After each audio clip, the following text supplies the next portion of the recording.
அதுல ஒரு வேதனை என்னன்னா, நபிகள் நாயகத்தினுடைய 1500வது பிறந்த நாள் முதலமைச்சர் மு க ஸ்டாலின் கொண்டாடினாரு. ஆனா ஒருவரை நீங்கள் கொண்டாட வேண்டும் என்றால் அவர் சொன்ன கருத்துக்களை மதிச்சாதான் அதுக்கு பேர் கொண்டாட்டம். நபிகள் நாயகத்தினுடைய கொள்கையை வந்துட்டு தமிழ்நாடு ஃபாலோ பண்ணுதா என்னவா? அவர் சொன்ன கருத்துக்கு நேர் முரணா அந்த மேடையில் நீங்கள் பேசினால் அது கொண்டாட்டம் இல்ல, நபிகள் நாயகத்தை இழிவுபடுத்துவது. நபிகள் நாயகம் மதுவுக்கு எதிரானவர், இஸ்லாமிய மார்க்கம் மதுவுக்கு எதிரானது, போதைக்கு எதிரானதுங்கிறது உலகம் அறிந்தது.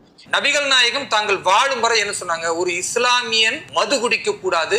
இதை முன்மொழிந்து அப்ப தமிழ்நாட்டுல எவ்வளவு சாராய கடை வச்சிருக்காங்க? நீங்க 50,000 கோடி ரூபாய்க்கு சாராயத்தை வித்து அதன் மூலமாக தாலி இருக்கிற வேலை. சரி, ஓகே, பிஜேபி ஆகின்ற மாநிலத்துல சாராய கடை இல்லையா? சாராய சாம்ராஜ்யத்தை நடத்துற ஐயா ஸ்டாலின். ஏப்பா இன்னைக்கு ஃபாரின்லயே சாராய கடை இருக்குப்பா.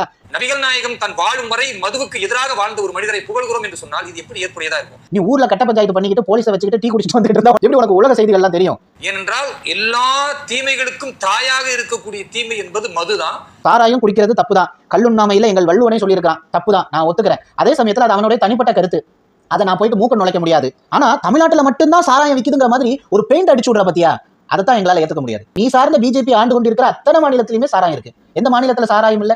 எந்த மாநிலத்துல வந்து கள்ளச்சாராயம் இல்ல? முதல்ல எங்க இருந்துடா கஞ்சா வருது? எங்க இருந்து வருது? நம்ம நாட்டுக்கு நார்த்ல இருந்து தானங்க வருது கஞ்சாவே.